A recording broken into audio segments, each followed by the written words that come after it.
15-16 मई 2008 की रात flat number L32 में आरुषि का कत्ल हुआ था।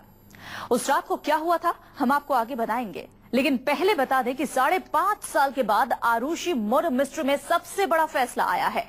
कोर्ट ने राजेश तलवार और नूपुर तलवार को अपनी उसी बेटी के कत्ल का दोषी करार दे दिया है जिसे उन्होंने बड़ी नाजों से पाला था, जो उनकी जिंदगी का सबसे खूबसूरत तोहफा थी।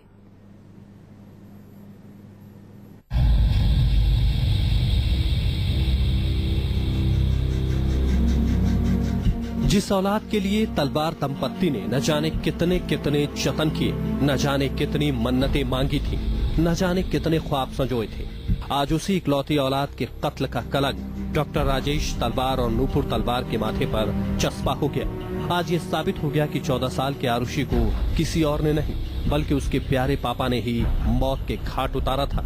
वो पापा जो आरुषि को इस दुनिया में लाए थे, वो पापा जिसकी उंगली पकड़कर आरुषि ने चलना सीखा था, वो पापा जिनके लाड प्यार की कहानियां आरुषि अपने दोस्तों को सुनाती थी, वो पापा जो उसके हर बर्थडे पर आरुषि को खास तोहफा देते थे। इन तस्वीरों में बाप बेटी के प्यारे रिश्तों की पूरी कहानी मौजूद है।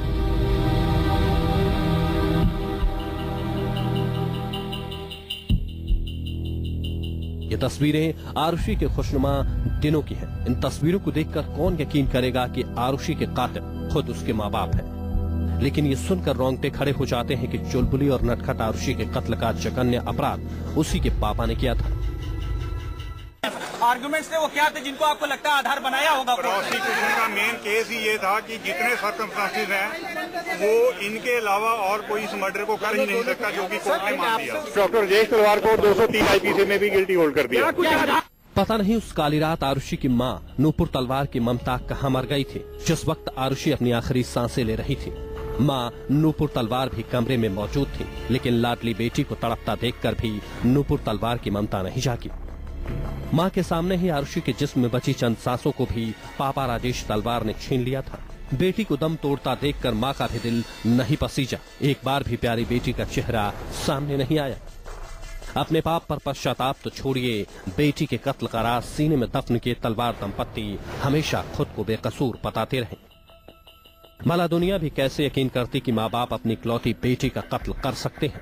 पिछले 5.5 साल से हर दिन डॉक्टर दंपत्ति बेटी को इंसाफ दिलाने की बड़ी बड़ी बातें करते रहे। जनाजे से लेकर इंसाफ के लिए सड़कों पर निकले कैंडल मार्च तक आंसू बहाते रहे। पता नहीं किस मिट्टी के बने हैं आरुषि के मम्मी डैडी। पत्थर दिल इंसान का कलेजा भी पश्चाताप की आग में पिघल जाता, लेकिन बेटी के कत्ल का बोझ लिए राजेश तलवार और नूपुर तलवार ने कभी उफ तक नहीं की। आज भी फैसला आने के बाद आरुषि के माँ बाप कोर्ट में रो पड़े, खुद को बेकसूर बताया और कहा कि फैसले से निराश है। फैसले के बाद तलवार दंपत्ति ने कहा, इस फैसले से हम बहुत दुखी हैं। हमें ऐसे गुनाह की सजा मिली जो हमने नहीं किया। हार नहीं मानेंगे और इंसाफ की लड़ाई जारी रखेंगे। पता नहीं आज आरुषि की आत्मा को शांति मिली या वो और ज्यादा तड़प उठी होगी। शायद सोच रही होगी कि अदालत में इंसाफ तो हो गया, लेकिन उसे इंसाफ तो उस दिन मिलेगा जब उसके प्यारे मम्मी डैडी को अपने पाप पर पश्चाताप होगा। Bureau report, news 24। उस रात को फ्लैट नंबर L32 में ऐसा क्या हुआ कि आरुषि के मम्मी डैडी कातिल बन गए? क्यों आरुषि के माँ बाप ने अपने हाथों बेटी का कत्ल कर दिया? देखिए क्या है उस रात का पूरा सच। 15 मई 2008 की रात, नोएडा के जलवायु विहार की ये पॉश सोसाइटी उस रात गहरे अंधेरे में डूबी हुई थी। वारदात जिस घर में हुई उसमें डॉक्टर राजेश तलवार, उनकी पत्नी डॉक्टर नूपुर तलवार, बेटी आरुषि और नौकर हेमराज रहा करते थे। Flat number L32। कत्ल की रात L32 में मौत अपना खेल खेल गई। एक रात में 2 जिंदा जिस्म लाश में तब्दील हो गए, जिसे सीबीआई की फाइल में परफेक्ट मर्डर के नाम से दर्ज किया गया। सीबीआई ने अपनी तफ्तीश के दौरान उस रात के तार सर्कमस्टेंशियल एविडेंस के बिना पर तलवार दंपत्ति से जोड़ दिए।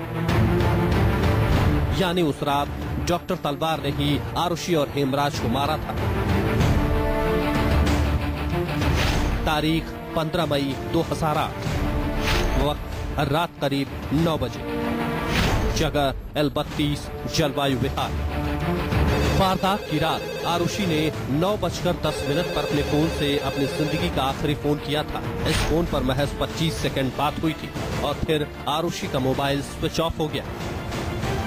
सीबीआई ने अपनी चार्जशीट के जरिए अदालत में ये दावा किया है कि आरुषि आमतौर पर देर रात करीब 1 बजे तक फोन पर अपने दोस्तों से बातचीत करती थी, लेकिन उस शाम उसका फोन 9:10 पर ही रहस्यमय तरीके से स्विच ऑफ हो गया था। वक्त रात 9:30 बजे। डॉक्टर राजेश तलवार अपनी खौज खास क्लिनिक से घर लौटे। उनके साथ ड्राइवर उमेश भी था।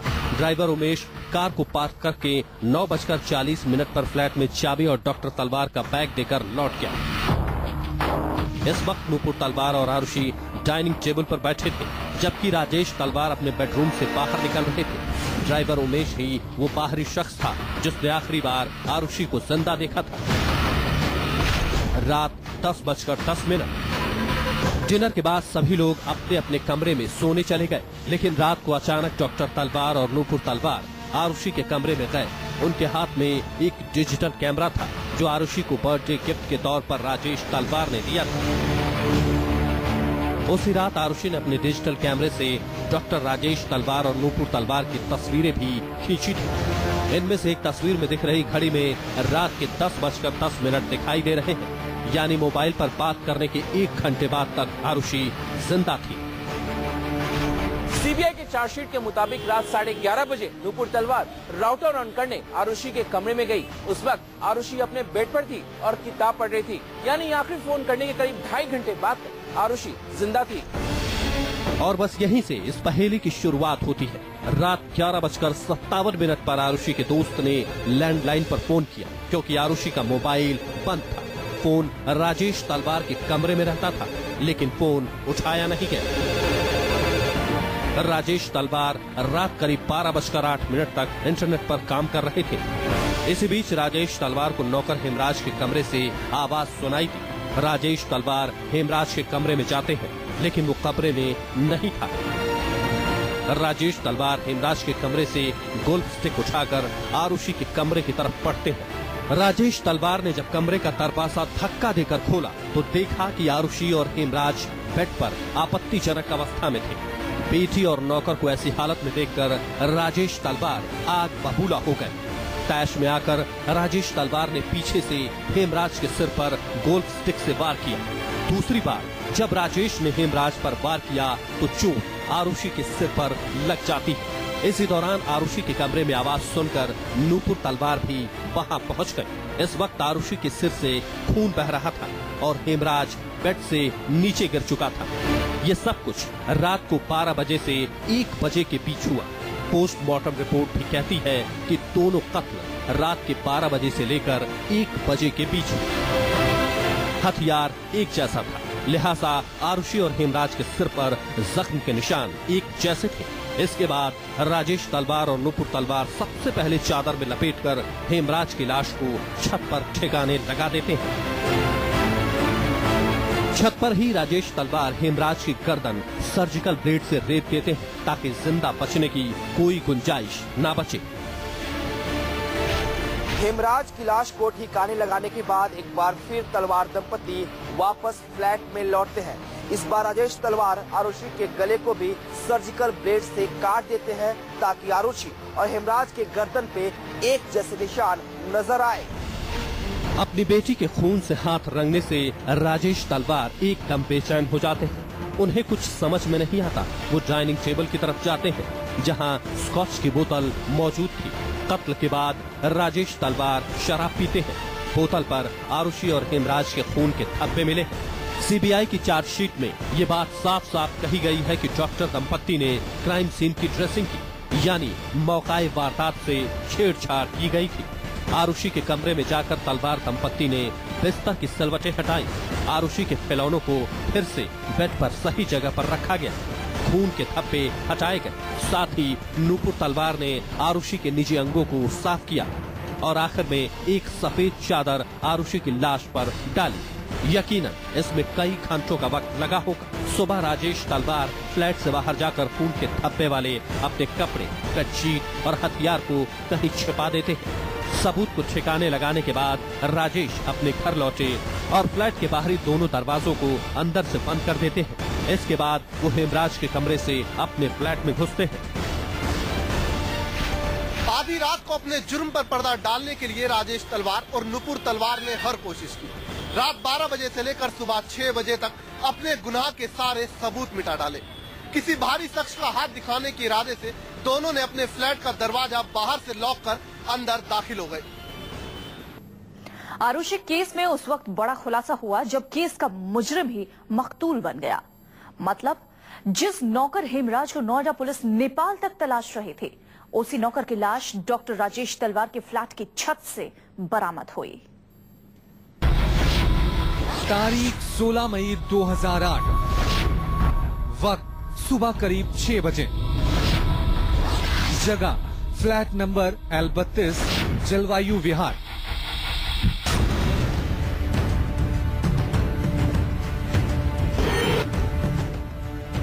फ्लैट नंबर L32 की 4 दीवारी में आरुषि और हेमराज का कत्ल हो चुका था। डॉक्टर राजेश और नुपुर तलवार ने मिलकर कत्ल के तमाम सबूत मिटा दिए। सब कुछ तलवार दंपत्ति के प्लान के मुताबिक चल रहा था। पूरी रात तलवार दंपत्ति बेचैन थे। सभी को इंतजार था सुबह नौकरानी भारती के आने का। राजेश तलवार चाहते थे कि नौकरानी को घर में सब कुछ सामान्य लगे।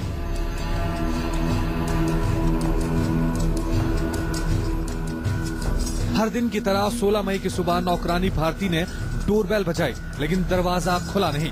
राजेश तलवार पहले ही दरवाजा बाहर से लॉक करके अंदर थे, लेकिन नुपुर तलवार ने नौकरानी भारती को बताया कि हेमराज बाहर से दरवाजा लॉक करके कहीं चला गया है। इसके बाद नुपुर तलवार ने दूसरी चाबी फेंककर दरवाजा खुलवाया। भारती के मुताबिक नुपुर एकदम सामान्य थी, लेकिन जैसे ही भारती कमरे में दाखिल हुई, डॉक्टर राजेश तलवार और नुपुर आरुषि के कमरे के बाहर रो रहे थे।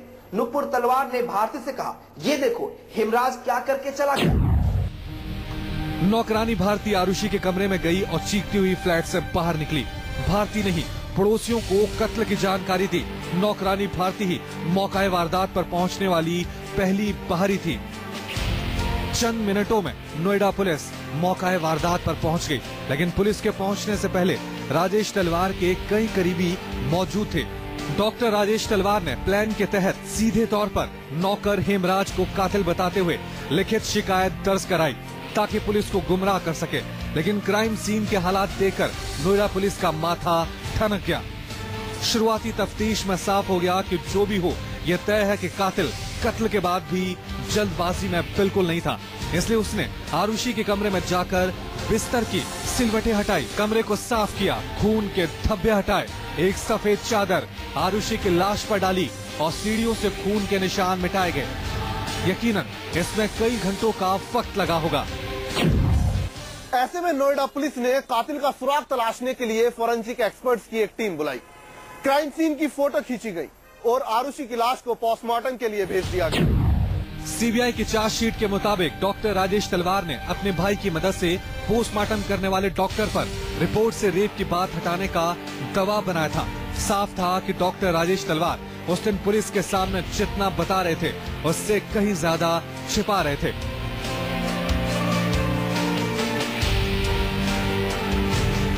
इस बीच पुलिस और वहां नजर फ्लैट से छत की तरफ जा रही सीढ़ियों पर पड़ी। सीढ़ियों पर खून के निशान मौजूद थे। शक के चलते पुलिस ने राजेश तलवार से छत के दरवाजे की चाबी मांगी, लेकिन राजेश तलवार ने यह कहते हुए पुलिस की बात टाल दी कि वक्त बर्बाद करने के बजाय उन्हें कातिल हेमराज को तलाशना चाहिए। इस वक्त तक पुलिस के पास डॉक्टर राजेश तलवार पर शक करने की कोई वजह नहीं थी, क्योंकि कत्ल उनकी इकलौती बेटी का हुआ था।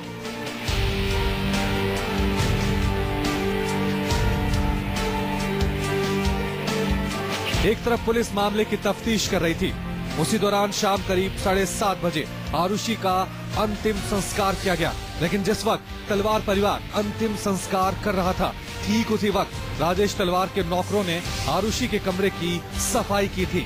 दीवारों और जमीन से खून के निशान हटा दिए गए थे। इतना ही नहीं, छत का दरवाजा बंद था तो पड़ोसी के छत पर आरुषि के गद्दे को फेंक दिया था। सब कुछ राजेश तलवार की प्लानिंग के तहत ही किया गया। अंतिम संस्कार के बाद तलवार दंपत्ति अपने रिश्तेदारों के साथ अस्थि विसर्जन के लिए हरिद्वार निकल पड़े। हालांकि नोएडा पुलिस ने राजेश तलवार को बीच रास्ते से ही वापस बुला लिया।